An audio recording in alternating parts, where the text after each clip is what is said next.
Bastards! Hey everybody, it's Dirk. It's Dirk Weekdays. It's Thursday Bash. What are we talking about today? Talking about stuff. I saw an amazing interview today with Kevin Spacey. Yes, the Kevin Spacey. The guy that was exonerated and found not guilty of all those things that all those dudes said he did, and it was all a bunch of lies and people trying to make money and horrible things like that. And it was a very compelling interview. I've always been on Team Spacey because listen, if I had $1 for every time some handsy old queen put his hand on my ass, I'd you guys would be watching the show from my villa in the south of Italy. And that doesn't always mean what people wanted to think it meant.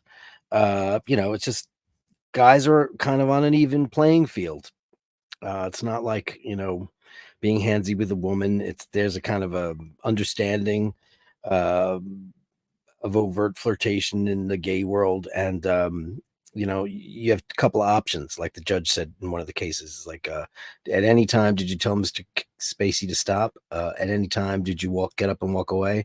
Or at any time, did you punch the guy in the face and say, get out of here?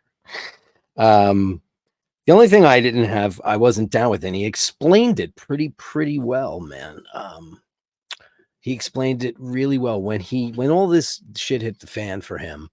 It was the actor Anthony Rapp who was in Rent. He played Mark in Rent. December 24th, 10 p.m. Eastern Standard Time.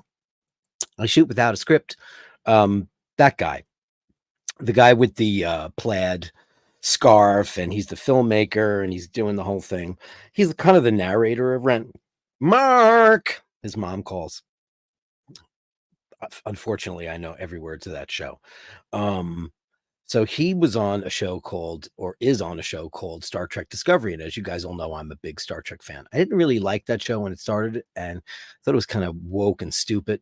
And then once that all happened, I immediately stopped watching that show because I just thought that he got railroaded. Because Me Too is an important thing. It opened up a lot of people's eyes to a lot of misadventures and terrible behavior, and the Weinstein and all the terrible people that were doing terrible things. Kevin Spacey, kind of a handsy old queen. That's about it.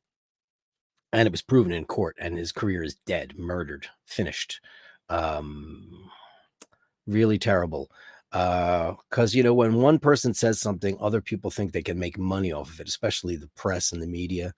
And Tobster, I'm sure you're going to get involved in this if you're watching the show tonight. I'm not a big fan of woke culture. I'm a big fan of just being respectful to your fellow man and woman, and knowing what people's boundaries are. I think it's very important to understand that.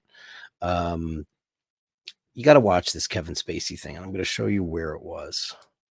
It was on YouTube, and it's an interview by Allison Pearson. And I watched it this afternoon, and it was from the Telegraph. And, he doesn't look like he's tuned too bad. That's a Steinway D back, by the way. By the way, Kevin Spacey is a very good pianist. That's a concert grand in the back there. He doesn't look like he's doing too bad financially. I'm sure he took, he's not making the big money he was making for a long time. But obviously he's done very well throughout his career. He's won 2 Oscars, various acting awards for stage, et cetera, et cetera, et cetera. So, financially he's not, but as a man, he was completely ruined. And, he's an older guy, an olderish guy, and he's not even that old, I don't think. How old is he? In his 60s? It's a lot different than all these kids that can pop out of the womb and be rainbow warriors. It's like, the world is your oyster. You can be a pterodactyl if you want, and that's great. He comes from a time where there are a lot of secrets that you have to keep in order to stay alive and to stay relevant, especially in the music and the movie business. You can't be a leading man if you're gay, etc. And he kind of, when he came out with the first statement after Anthony Rapp opened up his mouth, he said, and at this time, I've chosen to live my life as a gay man, as if it's a choice. It's not. It's up to you if you want to pretend you're not. That's a choice. And that was the choice of so many people for so very long. Now it's not a thing. You can be whatever you want, and that's great. And it's, that road was paved by the people that fell before all the young rainbow warriors. Anyway, I just watched this interview, and he was extremely candid. Um, I don't think anybody's going to be watching this video to detect his body language. It seemed very sincere, very earnest. Guy's an amazing actor who's learned a lesson about being overly flirtatious, which is basically where he found himself guilty of, like I said, a handsy old queen, uh, which is a terrible thing. But like I said, if I had a dollar, so I suggest everybody watch it if they haven't seen it. What's your word on Team Spacey? Let's see who's in the room to start out the show. Start out with a downer, but you know what? I felt very good for him after that, because he's facing it with incredible bravery and a lesson learned. You know, basically, he was told, some of that's shit you can't do anymore. And we live in a different time. People have a lot of personal barriers, physical barriers, warp bubbles around them, and that's fine. It's not cool to inappropriately, like if you touch somebody's arm. What was the thing that happened with Governor Cuomo? He put his arm on somebody, and now he's not the governor anymore. That kind of stuff that drives me bananas. So who's in the room? Andrew Wolkowicz. Enjoy every day and take some of that precious time to upvote and subscribe if you can. We sit here and we chat with each other, and I hear what's on your mind. You hear a little bit of what's on my mind, but it's your show. I just host it. Thank you so much for that. That is Andrew Wolkowicz, Canadian $5. Thank you so much for that. Angelo Minichello. Dirk, how are you and the rest of the bashers? Feeling good today. Today was a nice day. I actually slept a little late, which is really weird for me. Made a really nice tostada. I bought a big bag of tostadas, so I'm trying to come up with a million different varieties. This morning I made egg white tostadas. They're very good. Dean says it's Thursday. Let's bash this out. Let's do it. Dave Fitzsimons is here. Thursbash. Oh shit. I've been looking for the longest time for a cool word that included Thursday and bashers, and there it is. Thursbash is its favorite bash of the week. I'm so glad. It's mine too. It's my last day of DIRK weekdays before we do classic bashers on Friday. So I like this kind of weekly wrap-up show. Carlos Paggi's here. Hey, Dirk and the Basheristas. Everybody's got a new word. Hope you're all well. Basheristas. Hey, I basheristed up and I made myself a double espresso cafe doppio. Melly C is here. Hey, Melly C, I'm wearing the Weekender 38 millimeter Charlie Brown watch, which I love to wear all the time. It's kind of been my daily driver. Gotta say it. It's been my daily driver. I absolutely love it. I love it at night because the Indigo feature, fantastic. Hey, Melly C, how are you? And I see that you got some pictures for the Bashtards Gallery, and I'm going to tell you something special about Bashtards Gallery that didn't happen today. But man, we came so damn close. Oh man. All right, I'll tell you what it is. So yesterday I mentioned on the show that I should have a theme for the Bastards Gallery. And before you could say tornado, Emmett O'Malley sent me a 20-second clip of a theme for the Bastards Gallery that was so damn good, I couldn't even believe it. It was fantastic.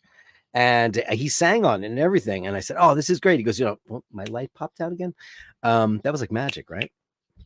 I have a loose bulb in that thing. It was sitting in storage for years. Anyway, I said, this is great, just as it is. He goes, hell no. He says, you have to sing it. I was like, okay. So my plan today was to cut the vocal and to come up with a video for it for the Bastards Gallery, make a big thing out of Bastards Gallery, because you show it with me, I show it with the world, of course. And there was all this noise coming from you know who and all the illegal construction, so there was so much banging up until about 25 minutes ago.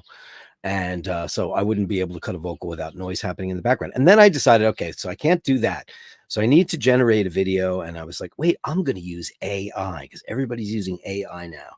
Machine uses it, Emmett uses it, everybody uses it. So I went and I must have spent 6 hours trying to find the AI generator that's going to take the thoughts that are in my head and turn that into a video. Well, most of them are scam sites or crap sites or put your credit card in sites or put your email in for the free trial, which turns out to be put your credit card in our system shit. And then finally, I came upon, well, I didn't come upon, I came upon Chat GPT has a video generator that uses this other thing called something AI, Discord or whatever it is.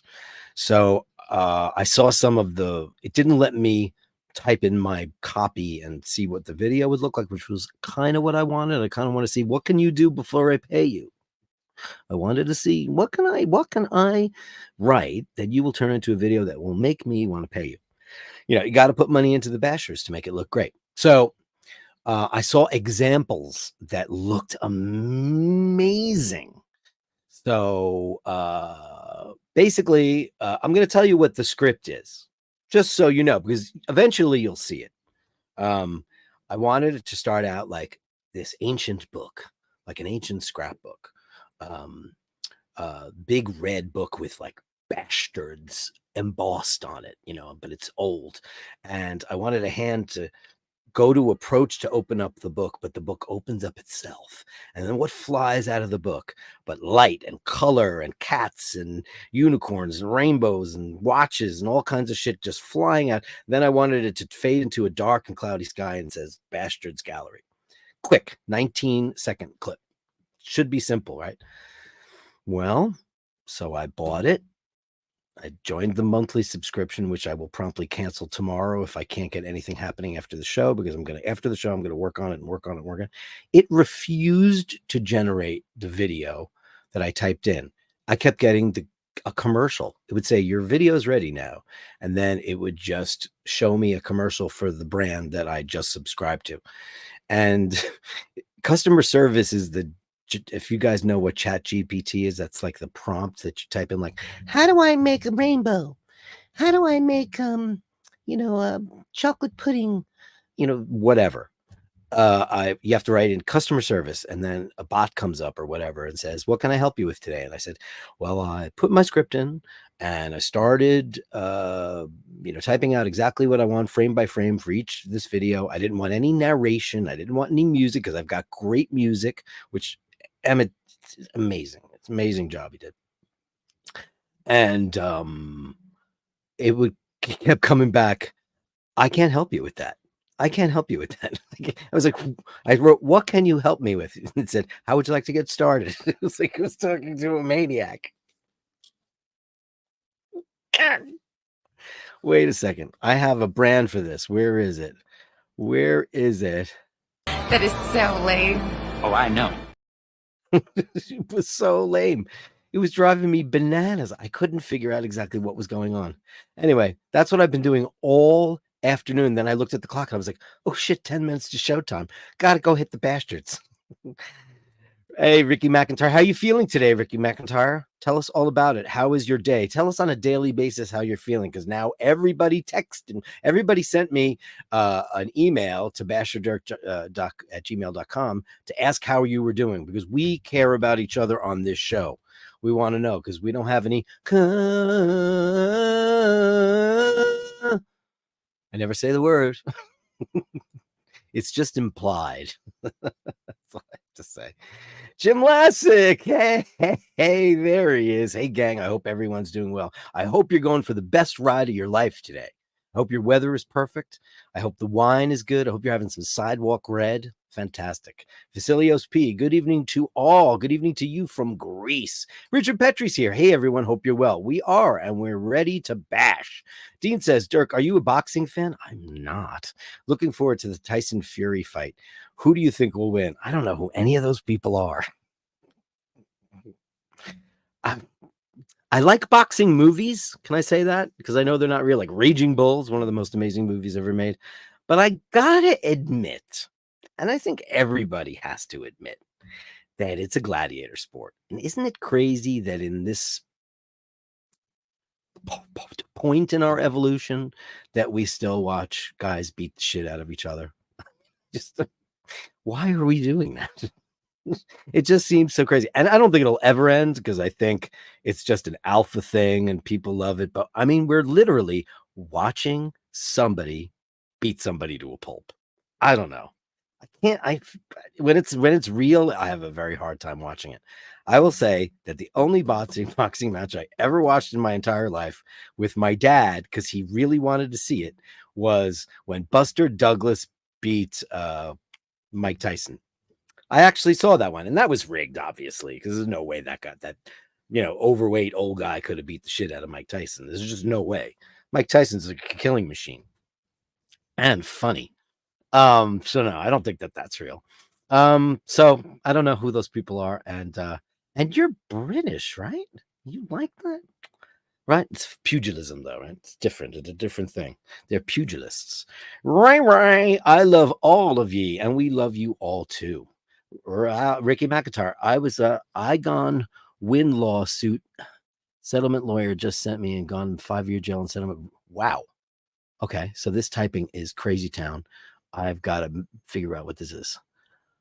I'm gonna win a lawsuit. Okay, I'm gonna win a lawsuit settlement. Lawyer just sent me and make 5-year jail settlement.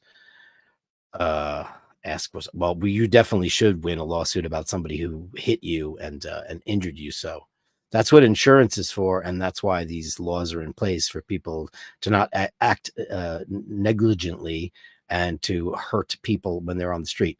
And you already told us that you're in Montreal. And I hope to God that the laws are in your favor. How could they not be? You're a pedestrian. Pedestrians always have the right of way, even if they cross against a light or a stop sign or any of that stuff.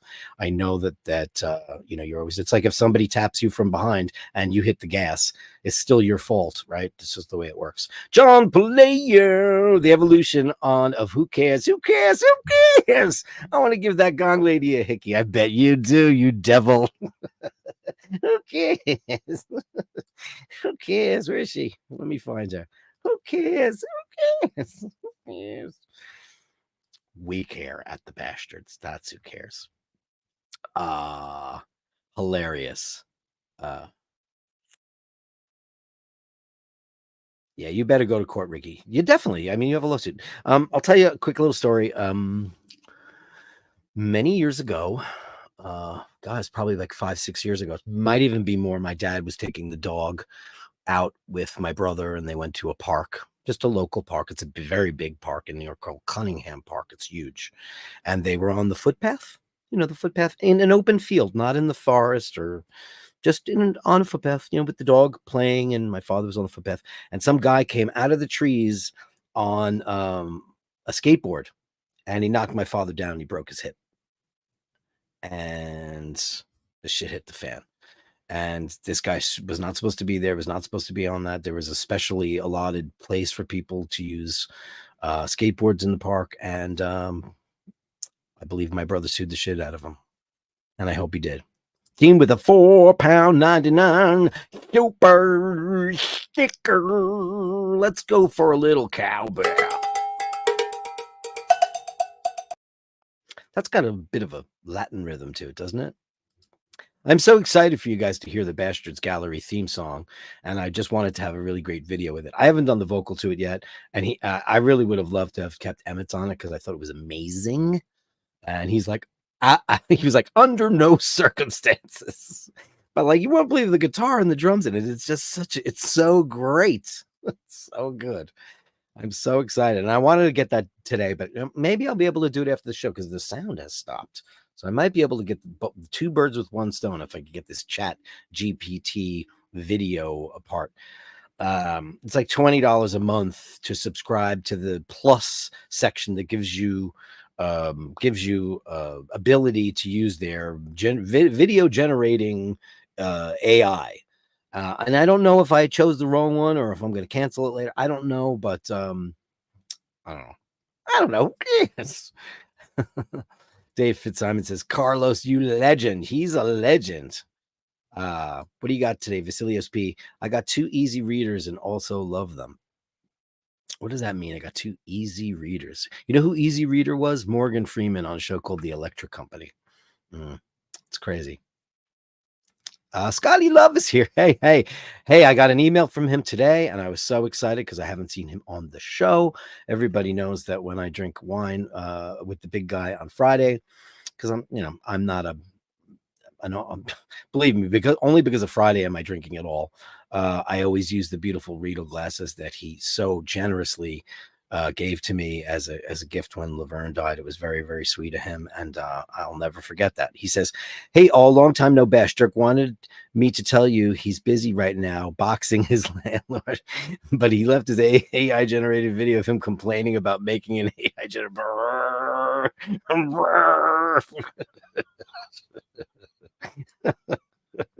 Okay, that deserves something, right? Not tomorrow, not after breakfast, now. See, it's going to be one of those videos, but it's going to be 20 seconds. And anyway, I'm bitching because I'm such a computer nerd and I get stuff pretty easily because I'm just a computer guy.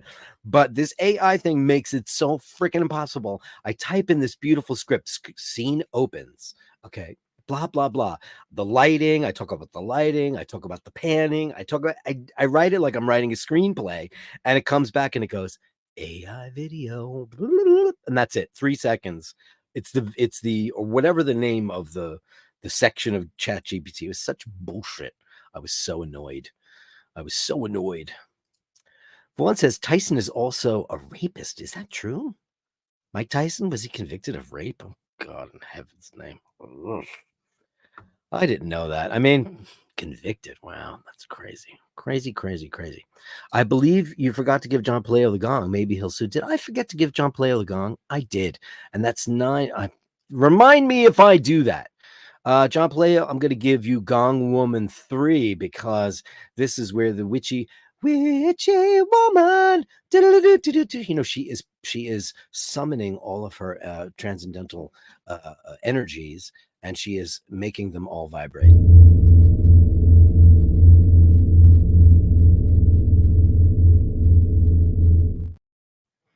So sorry about that, dear paleo mine.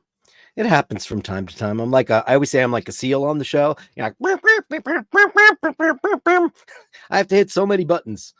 And it was really hard in the beginning, but I've gotten it down to somewhat of a science, not exactly a complete science, but thank you for that, JBB.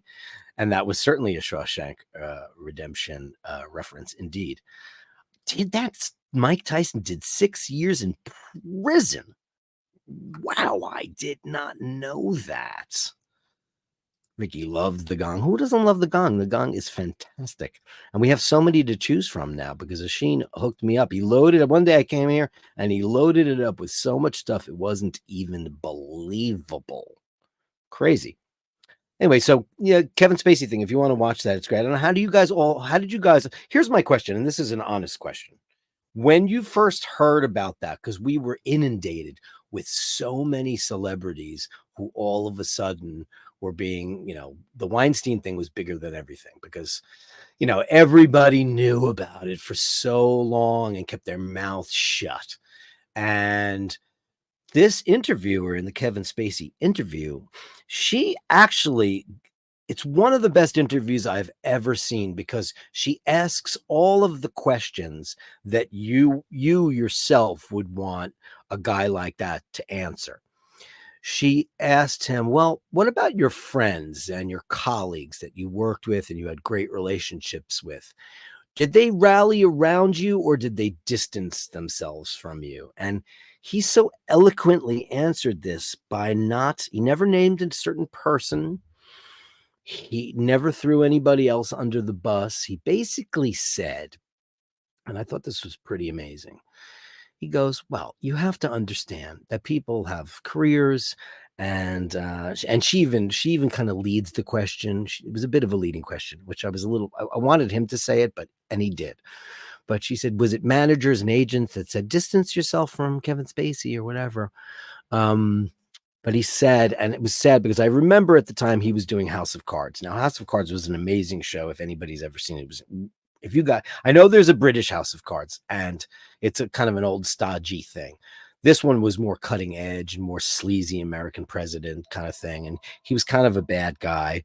And that's my house phone ringing, which never rings because no one ever calls it, except for people calling from Pakistan. They're from my cable company, and they're like, I can get you better price on bill. And then I ask, Go, hello, this is Adele. Oh, can you make my savings for me? oh, I'd love it. Let me do it online. Hold on. Oh, shit. That would have been a really cool episode, right? Man, I fuck with them like, and I have no problem keeping them on the phone for an hour. Shit, I wish they called back. It was in the other room. If it was here, I would have been able to grab it. Basically, these people call you up and they're from, somewhere in India or Bangladesh usually. And they're these centers and they're just trying to prey on people. And they call me up and I always act like an old lady and go, hello. And like, hello, ma'am. Would you like to save on your bill? You're paying too much money. And like, Oh, that's terrible. I would love some savings. oh, what can you do for me? And then they tell you all this bullshit that they could do. And then they're like, all you need to do is give us your credit card. And I'm like, oh, one moment, please. Can you give me a moment while I go fetch my purse? And then I go and I make rustly noises. Like, oh, where did I put my reading glasses? Oh, gosh.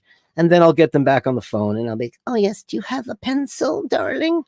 And they're like, yes, just give us the credit card. Now, what kind of card is it? And they go, it's American Express Platinum. Is that, do you accept that? And they're like, oh, yes. And then I'll be like, is that a 4, a 2? Oh, no, I'm sorry. 8. Wait, oh, these are the wrong glasses. I just fuck with them for like an hour. If it ever happens again, I'll do a few online because it's actually a lot of fun because they're a pack of, and they are going after old people. They're going after people, obviously. And then what? I'll end the phone conversation usually by coming in and going like, hey, Ma, who is that who are you talking to on the phone? Who is this? I'm going to bust your face open. Or else I'll just be like, this is the FBI. Click. There's a guy on YouTube who somehow reverses. He does a bank transaction. He's able to reverse it. I don't know how he does that. He's obviously some master manipulator of the internet verse. And he actually withdraws all the money from their accounts. How he does that, I don't know, but it's amazing. And you got to see it. Scotty Love says, crap, got to go. Where are you going, Scotty Love? You just came back. JBB says that wasn't someone from Pakistan on the phone. It was me. I just want my Speedy back. It's my Speedy. My Speedy is living in its case. It's living in its case. I always put all my watches back every single night into their specialty boxes. Speaking of which, rollies in there. But yeah, that's ridiculous that they do that. Yeah. Oh, you speak French to them and fuck them all. Oh, isn't that great? Sometimes I'll just answer the phone and go blah blah blah blah blah blah blah blah blah blah blah blah or blah blah blah blah blah blah. I don't know. It's crazy. Melly C says Kevin Spacey was brilliant in American Beauty. Kevin Spacey is brilliant. He's a brilliant actor. And just because you're a brilliant actor doesn't mean you're not a predator or a sexual deviant or any of those things. He's not none of those things. I mean, because the only way that I can explain this properly is, and listen, I've been in a relationship for 800 years, but like I remember being very young and kind of pretty back in the day with my long hair and being skinny and being, somewhat rock and roll androgynous and just having to fend off a lot of creeps. But you just shake it off and just go creep, cad, whatever. And that happens a lot. And those people he's one of those guys that he's a repressed homosexual, obviously, because he's living in the closet for 800 years. He's from a time where that was just the norm, where you had to hide in the shadows. And that's, sadly why a lot of people died from AIDS back in the day, because they were doing things in all the wrong places with all the wrong people, because they were going to the worst places and the most dangerous places, because they couldn't do it they couldn't meet people out in the open, have open relationships. So they were going to like clubs, nasty, dirty clubs, and like stuff where Freddie Mercury and Rob Halford hung out, and Liberace and Rock Hudson and all these closet queens back in the day. They were doing all this stuff. And luckily for people now, it's just everything's out in the open. And they also have drugs for that. They have that prep stuff that everybody's, it's terrible. Anyway, you understand what I'm saying. Kevin Spacey, he's of an era where, it was called, what is it called? The celluloid closet. And he wanted to retain his status as, I don't think he was ever a leading man. He was never Robert Redford, but, he's a 2-time Oscar winner. He was getting the big roles. And I just think that guy, even small roles like in Glengarry Glen Ross, very small role, he's brilliant in that. I don't know if you guys have ever seen a movie called K-Pax. And if you haven't, I highly recommend that movie, because I finally saw The Matrix. So if you haven't seen K-Pax, I suggest you see it. It's about a guy who's in a mental institution, and he tells everybody he's from another planet. But is he? That's the big question about K-Pax. He's so convincing in that. I don't think he's been. You ever seen Midnight in the Garden of Good and Evil? I've enjoyed him so much. Anyway, he was on House of Cards. I was talking about that, and I digress because. So Kevin Spacey was the star of the House of Cards, and his co-star is from Forrest Gump. What is her name? Robin Wright Penn, or now Robin Wright, because she divorced Sean Penn. She abandoned him, and they were friends. They were really good friends, but her advisors, I had read an article that said her advisors told her to keep as much distance as you possibly can. So what happened was he was fired from that show, and that show came back with Greg Kinnear, Diane Lane, and Robin Wright, and she was now the president, because, the wife always becomes president after the king dies. Doesn't work like that in USA. It was a really, really bad. I got about 4 or 5 episodes into it, and it was so shite. And it was just everything about it didn't have any of the savoir-faire, any of the good stuff, because Frank Underwood was one of the great villains. One of the episodes in episode 2, season 2, I think it was episode 1 or 2, is the sickest thing I've ever seen on any show ever. And if you guys know House of Cards, you know exactly what I'm talking about. It takes place in a subway station, so you'll know exactly what I'm talking about. Holy shit. That still blew my mind. So that show went nowhere. And then he was in a movie called All the Money in the World, and it was Ridley Scott. Now, Ridley Scott hasn't made a decent movie since what? Alien. Thelma and Louise. Okay, that's okay. Gladiator. I'm not the biggest fan of that movie. I know people love it. I think it's whatever. I think it's okay. But that guy, he actually got Christopher Plummer, the late great Christopher Plummer, to come in and refilm all of Kevin Spacey's scenes, and they actually used what I'm told, very early AI for scenes that it contained other people. So they just cut him out. They did a major job on that guy, and it was all because somebody said something. He was accused. There was no court trials yet. There was no nothing. He was guilty before he was proven guilty, but he was proven innocent. So that's crazy. Very interesting. Nathaniel Hannon. I love The Beekeeper exactly because it fantasized about destroying scam collectors with Jason Statham. I have not seen The Beekeeper. Is it good? I love Jason Statham.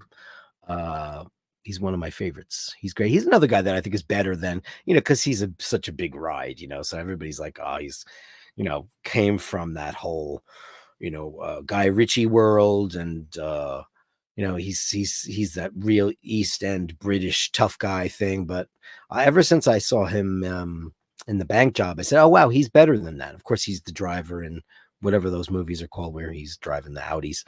$4.99. What are we going for you for that? Let's give you Gone Woman 2.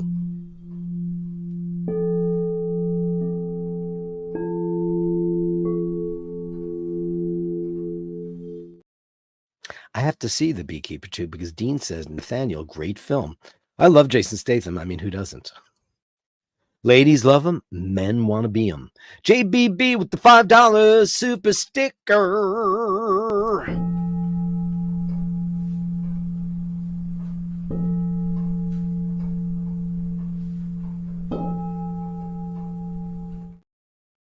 As my yoga instructor used to say, namaste, motherfucker.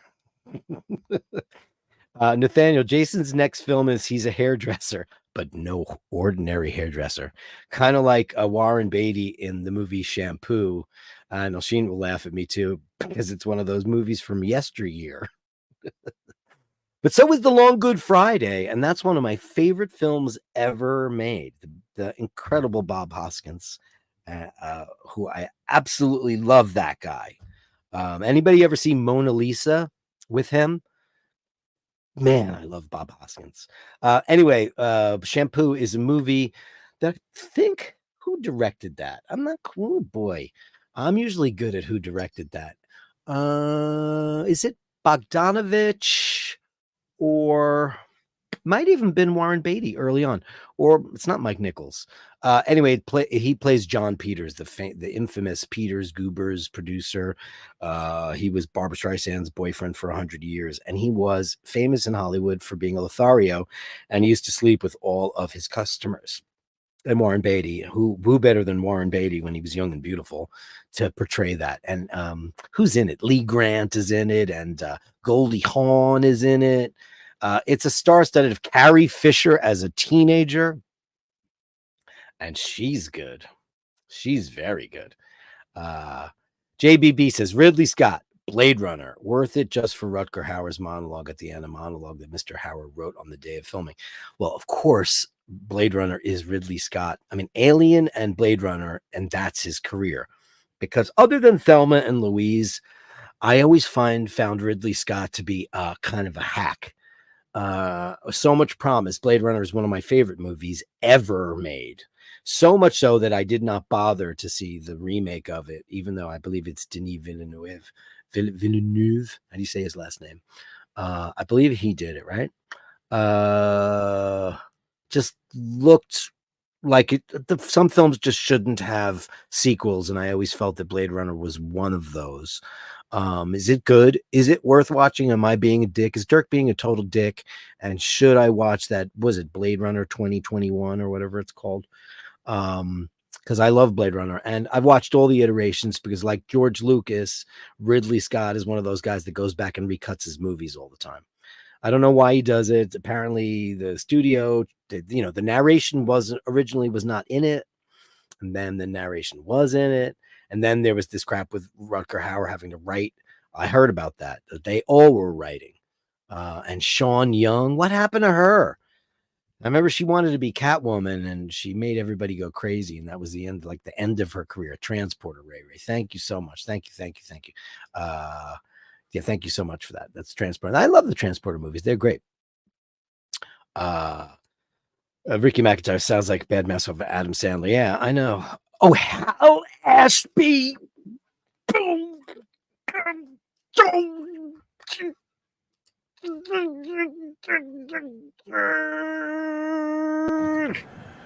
You stupid fucking cunt. That's me. How could I forget Hal Ashby? Jesus Christ. Harold and Maude, one of the greatest movies ever made. And Hal Ashby is a genius. Of course, Hal Ashby did that shit. How did I not know that off the top of my head? Angelo, you are a gentleman and a scholar, and I'm a cool. James Hess, hey, good to see you. How are you doing, man? I'm well. Sorry I haven't been on live too often these days, but I'm trying to regulate my YouTube addiction. What are you watching, James Hess, on the YouTube networks? I'll tell you what I don't watch. I don't watch any of the watch channels anymore. I watch none of them because I hate all the dissension. I hate it. And I love a whole bunch of the people involved in that whole world. I really, I just think it's unnecessary and stupid. And I know who the bad actors are, and you guys know too.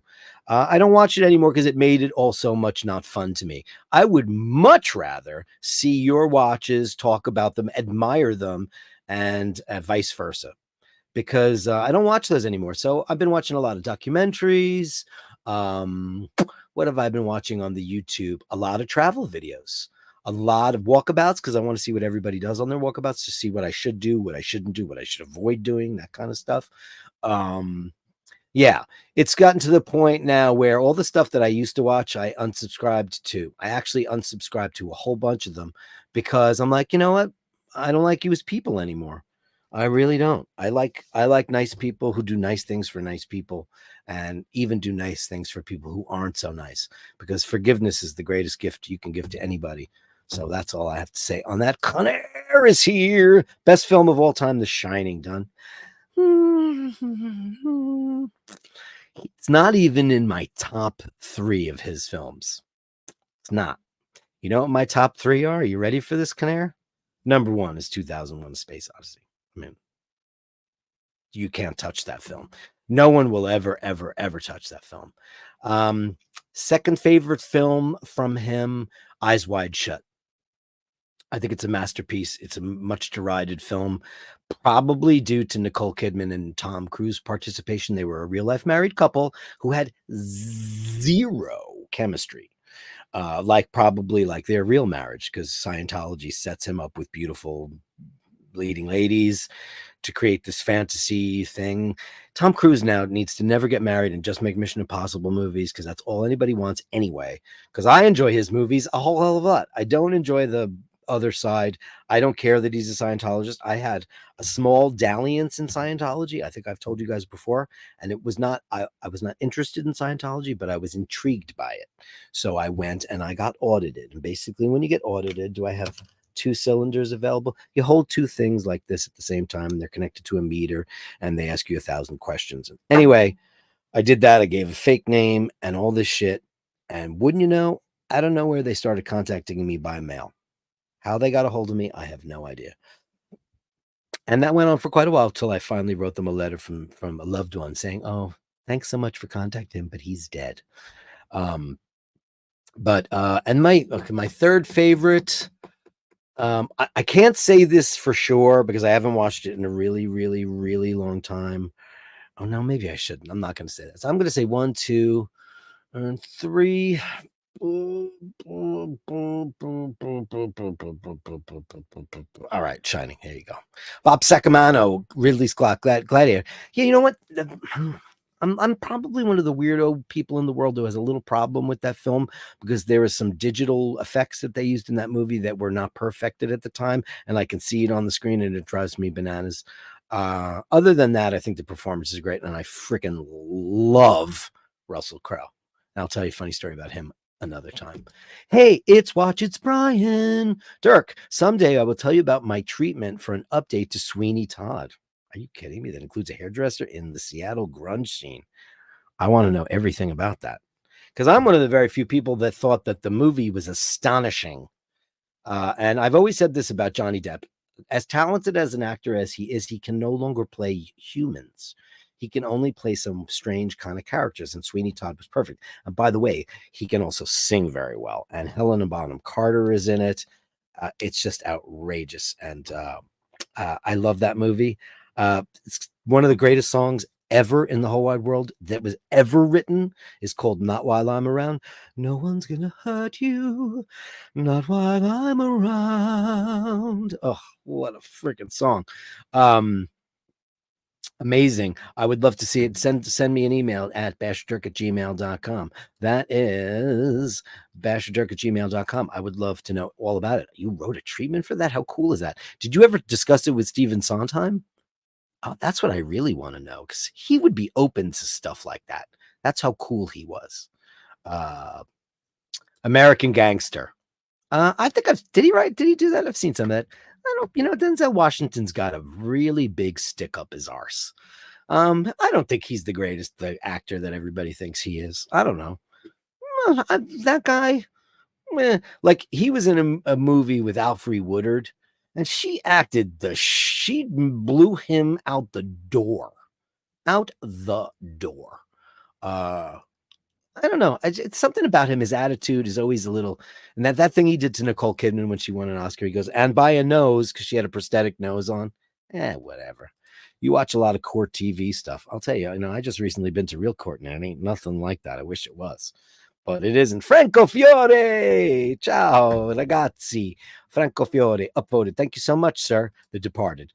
Departed is Scorsese, and that's a great film. And in the pantheon of Martin Scorsese, where does that fall? People put it very highly. What do I think is the best Martin Scorsese movie? Raging Bull, 100%, and then Goodfellas, and then Casino. Yeah. So I don't know. That's what makes the world go round. Scotty H, airport live streams are addictive. Dude, you have no idea how many I watch. Oh God. And you know what the problem is? And I'm sure you understand this, Lord H.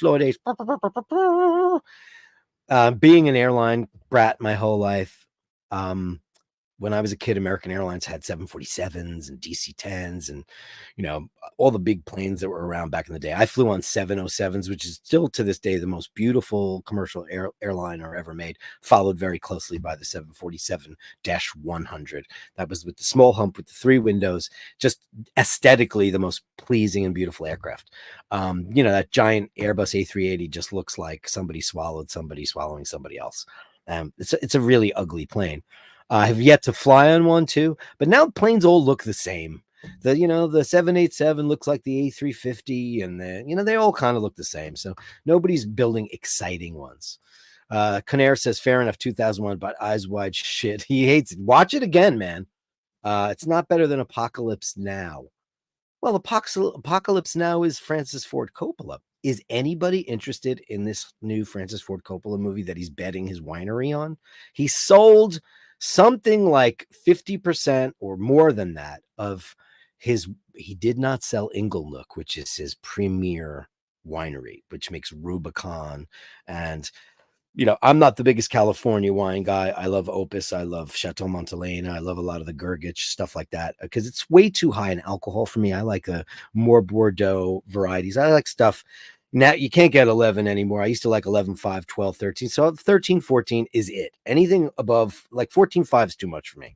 And most California wines are like you're getting hit with a baseball bat. They're so strong. But the winery that I used to think it used to be called, was it Ernest and Julio Gallo?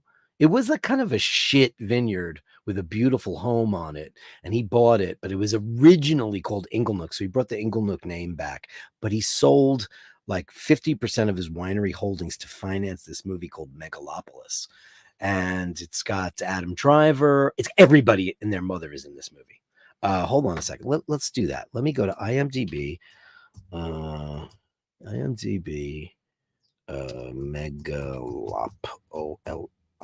Megalopolis. Wait till you see the full cast and crew on this. Ready for this? If you guys don't know about this yet, it's crazy town. And I know I'm like slow on the chats today because I'm talking so goddamn much. You know why? I had an awake. That's why. I had one of these awakes. I didn't take a nap today. Usually I like to take an hour nap. Okay, so here's the cast. Ready for this? Nathalie Emmanuel, Shia LaBeouf, Giancarlo Esposito, Adam Driver, Aubrey Plaza, Lawrence Fishburne, James Remar, Dustin Hoffman, Chloe Finneman, John Voight, Talia Shire, Jason Schwartzman, D.B. Sweeney, Baltasar Getty, Catherine Hunter, Sonia Amar, Grace Vanderwall. I don't know who these people are. I'm going to go for the famous people because now we're into not famous people. I don't know who these people are. Tommy Lee Driver. They confused me for a second. But I mean, the first 10 people I rattled off, it's got a big cast. Anyway, this movie cost somewhere in the neighborhood of $200 million. And I don't know. Look at the cast is ginormous. But look at the headliners on this thing.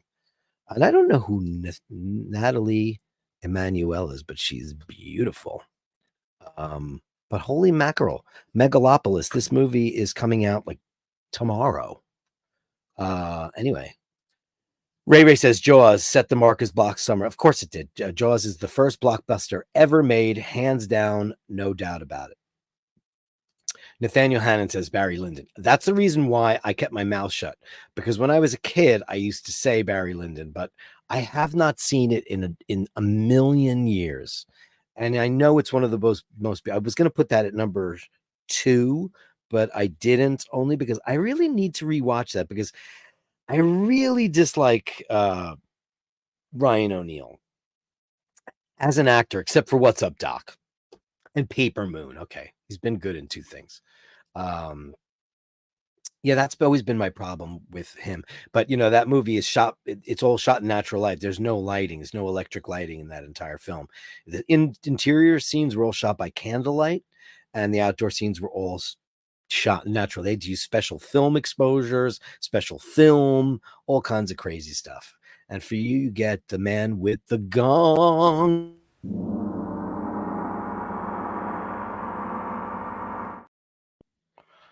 Thank you so much for that. Oh, look who's here. Des Farrell. Soundtrack to TLGF is great. Harold Shand. Hold on a second. Let's give you. I'm trying to mix them up. How about the other cowbell? Right? That one's more Neil Peart and less Latin. Watch as Brian says the A3. Yeah, the A380 looks like two beluga whales humping in it totally does. It's got that whole beluga face. Did you ever see that other one that they have? I actually think it's called the beluga. I think they make one and they know how ugly it is. The Dreamliner had the Dreamlifter, and then the A380 has, I think it's called the beluga. I think they actually made one, and it's like a big hollowed out version that snaps in half so they can fit pieces of it. Yeah, I don't know. I mean, I know Boeing is doing very badly and fucking up royally, but as my father used to say, if it ain't Boeing, I ain't going, Des says Denzel is great. And I'm not saying he hasn't been great. He's obviously been great. And I never saw a Man on Fire, so that's fair. Angela says, saw the trailer for Megalopolis, pretty wild. I've seen the preview one, and then I saw the other one, and I still don't know what to make. It looks like it's shot beautifully. He didn't use practical sets. He used that Mandalorian screen. They shot most of the film. Hey, you know where they shot that film, mister? And you know who I'm talking to directly? I'm not trying to dox you. In Atlanta, Georgia. There's a brand new digital film studio there where they're doing all these sets in front of giant LED screens or whatever technology they use for the Mandalorian. And that's how he shot this film. Scotty Love says, the reasons you hate Ryan O'Neal is the reason why he's beyond perfect for the role. See it already, Dobie. Oh, no. I've seen Barry Lyndon. Don't get me wrong. I've seen it. And when I was a kid, I'm like an 8-year-old kid. And I'm like, my favorite film is Barry Lyndon. How gay is that? No. I've absolutely seen it. I just haven't. I need to see this with adult cinematic cunt vibes, because now I'm such a, the big guy makes fun of my cinematic taste, but I like really old, great cinema. I love, Sunset Boulevard and, The Wizard of Oz. And, I'll be honest with you, every single year, everybody always says that, they put the AFI list out and they name all the greatest films of all time. I've seen most of them. Let's see what the AFI is. AFI best movies. Let's see. Okay, 100 years of movies, right? And let's see how many of them are like the modern shebangs. I mean, they make great modern films, but I don't care about modern film making sensibilities. I like the way film looks. Okay, so Citizen Kane. Okay, I don't think that's the greatest movie ever made by a long shot. I thought All About Eve's a far better film. Everybody talks about Citizen Kane being the greatest film of all time. I disagree. Godfather, one of the greatest movies ever made. Casablanca, sure. Raging Bull, sure. Singing in the Rain, sure. Gone with the Wind, sure. Lawrence of Arabia, sure. If you've got 5 days and 4 hours in cocaine. Schindler's List is in my top 5. It's one of the most beautiful movies ever made. And the most haunting theme, and John Williams' absolute best score he ever wrote. Vertigo, not my favorite of his films. Wizard of Oz should be way higher. City Lights, City Lights, Charlie Chaplin's genius. The Searchers, incredible. Star Wars, well, look at that. Psycho, Space Odyssey should be higher. Sunset Boulevard should be way higher. The Graduate, yes. On the Waterfront, yes. It's a Wonderful Life, yes. Yeah. I'm surprised at some of these movies. It's very interesting, but yeah, is Barry Lyndon's not even on that. But listen, Citizen Kane, I don't know. Everybody says that's the greatest movie ever made. I thought it was a little bit boring. I mean, I like Orson Welles. He's cool. He made a lot of late movies that were really shitty, but in the most delicious way where you're like, yes, He's creepy and terrible. No, I knew what you meant. TLGF, the Long Good Friday, man. Do you know who's in that movie? Do you know? Let's see. Here's a great trivia question about the Long Good Friday. Ready for this? Des, you already know, right? There's a guy that approaches the I forget the actor's name, approaches him in a very gay, he tries to seduce him in the shower and he kills him. Do you know who that actor was? And did you know it was his first role in a motion picture? Does anybody know who the actor? Have you seen The Long Good Friday? There's a scene where he's approached and he kills a guy in the shower. Des, do you know who that is? I'll give you a minute. Dun, dun, dun, dun, dun, dun, dun, dun, dun, dun, dun, dun, dun, dun, dun, dun. I'm not going to do the rest of the song because I might get Merv Griffin trademarked. Anyway, it's Pierce Brosnan. Crazy, right? Am I right about that? Or am I thinking of another movie? Let me make sure about that. The Long Good Friday. Now I'm now starting to think. No, he's in it. Yeah, it's him. I was for a minute. I'm like, wait a minute. Do I have this wrong? Do I have this movie wrong? What's going on with me here? Oh my god! Oh my god! Who cares? What the hell? Pierce Brosnan like tries to pretends he's seducing the other guy in the movie, and who is the other actor? Let me see who it is. Who is it? The Long Good Friday. The one guy who's got the gay character, closet gay character. Anyway, long story short, fun. Pierce, yeah, you got it. Amazing. Nobody knew who he was. And later on, he's James freaking Bond. Guess what, ladies and gentlemen? Time for the Bashtards Gallery, and that's not going to be the song anymore. Starting tomorrow. Tomorrow, because we do the show with the big guy, but I will because he comes on later. I'm going to start tomorrow's show. Classic Bashers will start tomorrow with the Bashtards Gallery. How about that? Let's see what we got on the cards tonight. We're going to start out with Mr. Lord H. Oh yeah, because I had this last night and there was a problem with the picture. Look at you, baby. Look at you, you calico dream. You're beautiful. Want to make sure I always get them right, and you are a beauty. Yeah, like I didn't show. Something happens. I clicked on it and it didn't work. But thank you so much for that. Fantastic. Bashtards Gallery. And that's the end. It's never going to have. You're never going to hear that again. Angelo Minichello. Where are you? Did you send me new ones? Oh, those are from last night. Okay. Okay, we're going to start out. I'm not going to show this, Nathaniel. Do you care if I show this? You want me to? Do you say I could? Let me see, because I don't want to. No, I'm not going to show it. He showed me his 23andMe, and he said, where are you going, James Hess? Don't go. Anyway, he just says you're less Irish. Of course, you're less Irish than me. I'm 100% Irish. Actually, I'm 99.996%, it says. And it says, ready for this? The other 0.4%. Don't ask me why. It says Levantine. I'm like, that's cool. I'll take Levantine. Why not? Okay, here's a really great one. Scotty Love. You ready for this? Let's see who knows what this is. Who knows what this is? And I can't believe he sent this to me, because my friend Mimi, as you guys all know, is, my oldest friend, and she has one of these.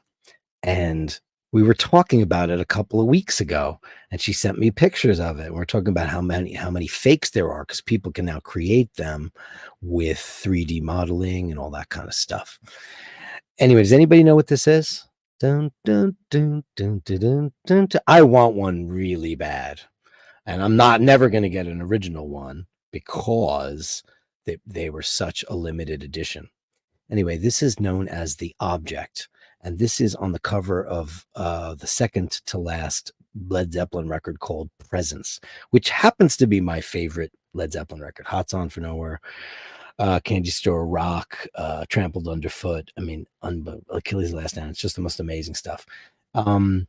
It was like a thing that they designed. I believe it was designed by Bob Deffrin, who was the art director for Atlantic Records, and it became something of a thing. And it was given out to all the people that worked on there. So it's very limited, but they're worth thousands and thousands and thousands of dollars. And Mimi has one, and he sent me a picture of this. Look at this, and he sent it with a Speedy and a sub too. Or is that a Deep Sea? It's a Sea Dweller, really. Red line. Wow. So he has an original copy of this that he got through some kind of connection. Watch is looking good, but this is a very cool. Oh, what number does he have? I'll compare it against it. He's got a low number. 19 out of 1,000. Wow. That's insane. Yeah, and then he's got a copy of that's the Led Zeppelin record. What they do is they took all these kind of Americana pictures, a family at a table at a marina, workers, golf course, and they put this object, and it doesn't have any meaning at all. It has no connection to the music. They just thought it would be something, water cooler thing to talk about, and they did, and it was very, very cool. And thank you so much for that. It's such a small world because we were just talking about that. Mimi and I were just talking about it. And when she sees the show, she's going to be like, what the hell? That's crazy. Yeah. So next up is Dean, Mr. Mackenzie, Auntie Jude. Let him in. Yeah. With his beautiful gardening prowess. Look at these. Wow. Oh, that's lush. Look at that. Beautiful. It looks wild, but it's not super cultivated. Look at that. Beautiful. Look at that different array of foliage. Is that a big, drain there? Wow, that's beautiful. How interesting is that? Oh, that's outrageous. Oh, wow. These are outrageous, Dean. Wow. And a lovely home to boot. Some kind of manna. Beautiful work. He's a horticulturist. This is from Danielle. Look at this. First Rose of the Rain. Showing off his Pepsi. Look at that. Beautiful. I haven't seen any roses yet this year. Usually roses are August? They're the end of the season, right? Usually. I had a neighborhood. My parents had a neighborhood, a rose garden. It was absolutely amazing. Some pictures from the incredible Gasman 308. And here's very interesting. This is Gary and Susan, two of the most wonderful people in the universe. Kind, generous, lovely people, great supporters of this channel, and fantastic human beings. Look at this. This is a sarcophagus with a Z blue on a custom strap.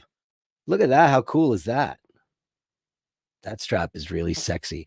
I can't tell what the texture is because the picture is a little bit blurry, but it does remind me of the Aquaterra Blue Omega strap that they offer. And I've always loved that strap. It's actually a rubber strap that looks like it's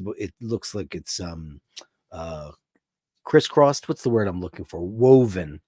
But this is obviously some custom made strap. Z blue strap to go with her Z blue dial. Beautiful.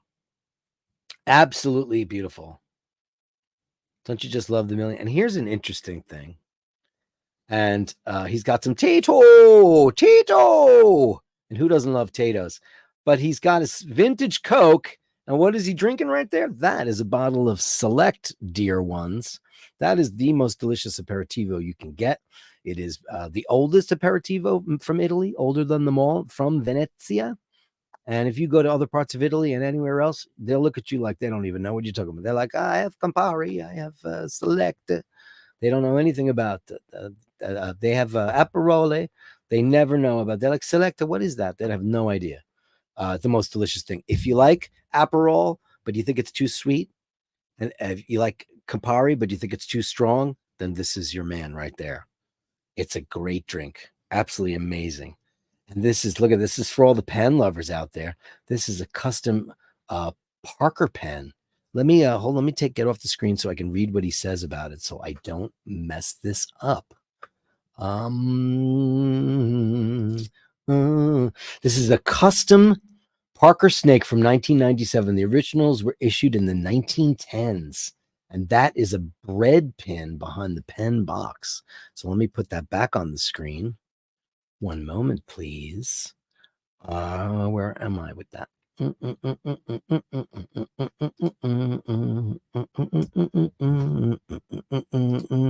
Here we go. So this is the reissue of a 1910 pen. What do you think, Carolyn? What do you think, pen lovers out there? Absolutely beautiful, right? Amazing pen. And it's a Parker. Beautiful. That's amazing. That box too. Thank you so much, you guys. Gary and Susan, I love you guys. They don't interact on the show, but man, they send me emails and they've donated to the channel, and they're incredibly generous, wonderful people. What the world needs now is more people like Gary and Susan, and for everyone. Thank you so much. Chris, there's a picture of Poppy. Every one of everybody's favorite dogs on the channel. It's Poppy. Hey, Poppy Pie. Look at that. Who loves the bed? I've never had rules about dogs on beds, cats on beds. I don't care. Even when I'm told they can't, I do. Look at you, you big baby. That's a beauty. Poppy's a beauty. Melly C with the kitty overload. Here comes the Mork and Mindy show. Oh, no. Don't destroy me. Oh, God. Is there anything cute? Oh, no. Oh, no. You're just too cute with the big ears. Oh, my God. Look at you. Oh, you're just trying to kill me right now, aren't you? Oh, look at that, Mork. You're a sweetie. And you know I have a big crush on Mindy, but you're beautiful, too. Oh, look at that face. That is such a Glaucus face. I'm going to dig up some pictures of Glaucus and show them to you. Glaucus, who's named after a character in Harold and Maude, directed by Hal Ashby. But you never see him on the screen. Ruth Gordon just talks about him. She won an Oscar for that role. Very similar blaze. Look at that. I have so many pictures like Glaucus like that. She looks forlorn. Look in the pan. In the walk. Aw. Aw. Thank you so much, Melly C. We love you and we love them. Jim Lassick, what do you got? Wild. Okay, what are you doing here? You got some guns. You got some guns in a truck. Oh, you got, look, was that? Oh, that's a big gun. Oh my God. Look at you. It looks like a military option. Man, is he built like a brick shit house? Holy crap. What are you wearing on your feet? Wow, it almost look like Ace Frehley boots. Wow. Look at that. Is that Devil's Tower? Wow. That is crazy. Look at that. Amazing. Amazing. Looks great. Great to see you sending pics in the chat. Here's from Ken. Oh, wow. You took this photograph? This is absolutely outrageous, brother. Wow. Wow. Look at that. I watched this movie last night. Somebody had recommended it. It was on Turner, the British painter, the famous British painter, and it was directed by Mike Leigh. And I don't really know what to make of it. It was with Timothy Spall, you know, the guy from Rockstar and so many other things, and a lot of other people you'd recognize from a lot of British films. And it was, every shot was a piece of art, but the story was really long. It was like 2.5 hours long. But this looks like Ansel Adams. This is outrageous. That should be a screensaver, man. Holy macaroni, man. What a shot that is. Now, here's the Angelo Minichello shot. There it is. I knew I had it. I was like, where did that go? I must have moved it with my mouse. His listening room. Oh boy. You know what this looks like, Angelo? So I had the great honor of mastering the Life Is Now record. The Hitman records were mastered out of our hands. Like, I don't know. We were young and people were like, it's going to mastering. But I got to master my solo record at Sterling Sound, which at that time, it's no longer there. They have satellite annexes now. But I got to work with one of the greats, Greg Calby, George Marino. Who's the other big guy? The guy that runs the whole thing. I always forget his name. Ted Jensen. They had rooms that were very similar to like this, and they were all floating. So you'd have to go up a set of stairs, and you'd look underneath it, and they were on springs because they were floating sound rooms, so they couldn't get affected by, the building's movement. And they all looked something similar to this. That is an astonishing listening room, man. Wow. One of these days. He's got all the soundproofing everywhere. Wow. That's amazing. Or is that like your 5.1 system for films? Can't tell. It looks like baffling to me, but it might not be. Let's see what you say. My music listening room. Yeah, okay, great. That's congratulations. You deserve that. You certainly deserve that. And then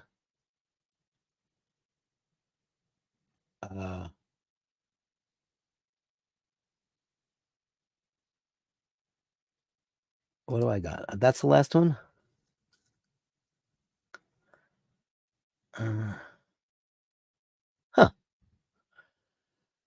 That's it. That's the last one. I just got a message from YouTube. That's why I'm just looking at that. Sorry about that. Des Farrell says, rest in peace, the great Burt Bacharach, only 94. My dad died at 94 too. I'll say a little prayer for him forever.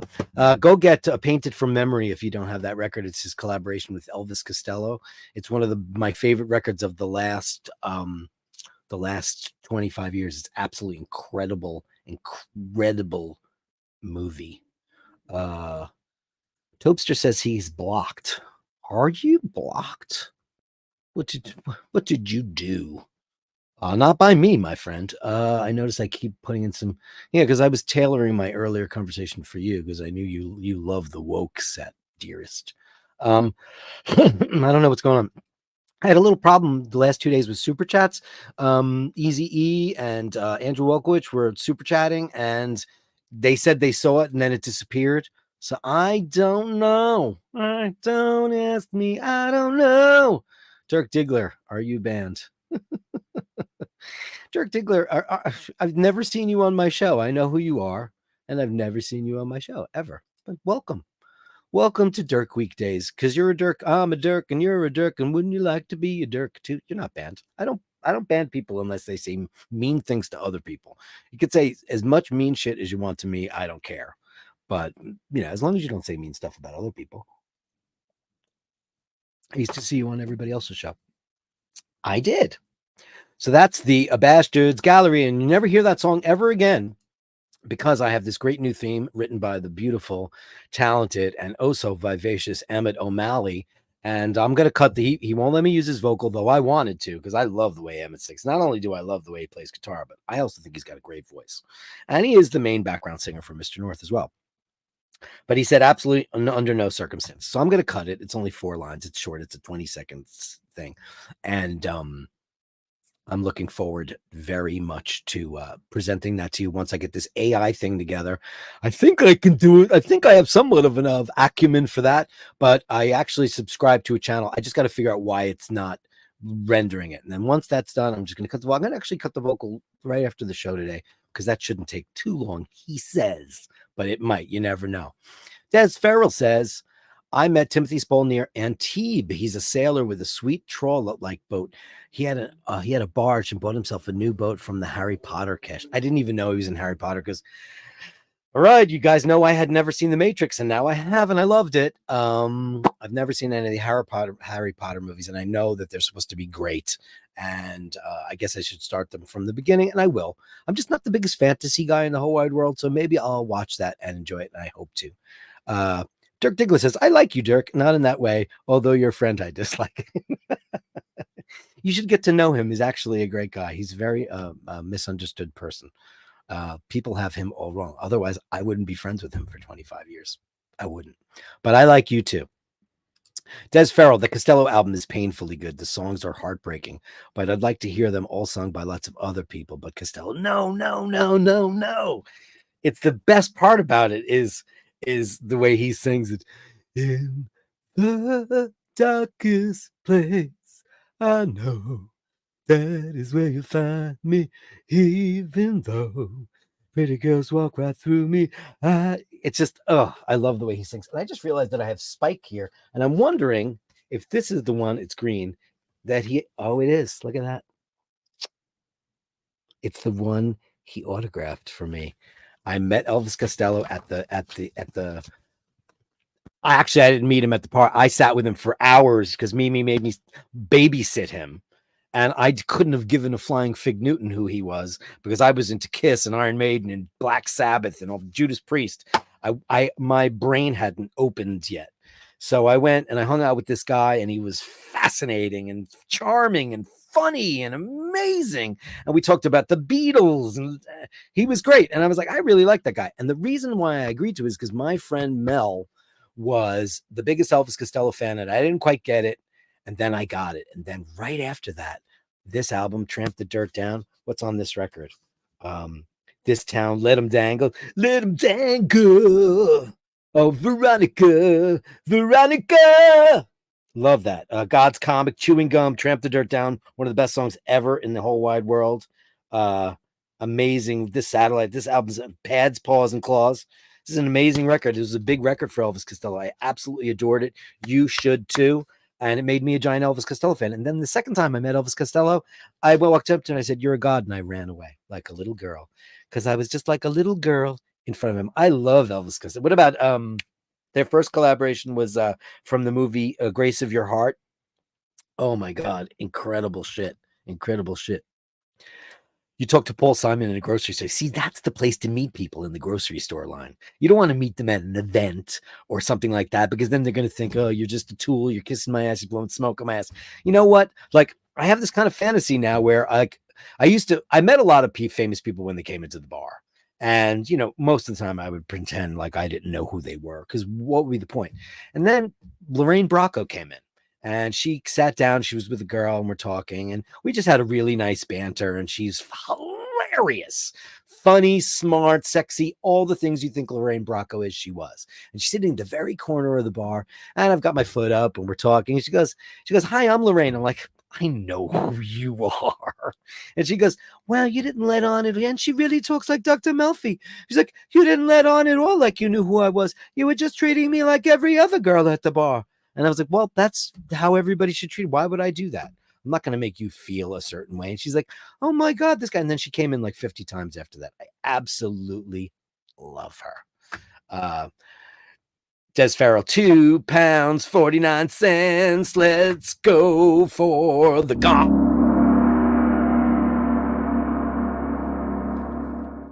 So much, Des. Thank you so much to all my super chat crazy people: Andrew, John Playo, Dean, Nathaniel Hannon, JBB Dean again, Nathaniel, Des Farrell. Thank you so much for all the love today, guys.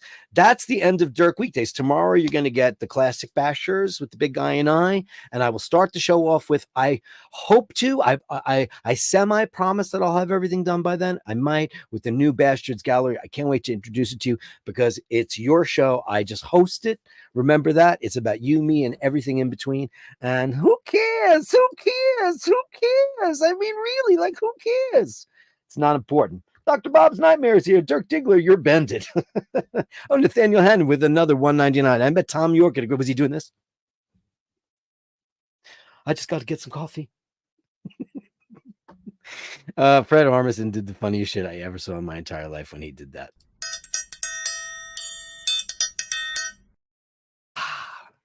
You ever see Fred Armisen's version of Tom York? It's the funniest shit you ever saw in your entire life. Anyway, that's the show for today. Thank you so much. I'll be back tomorrow night with the big guy, back on Sunday for Sunday Mass. Monday is Watch Fashion Police, and then Tuesday starts another Dirk Weekdays for you.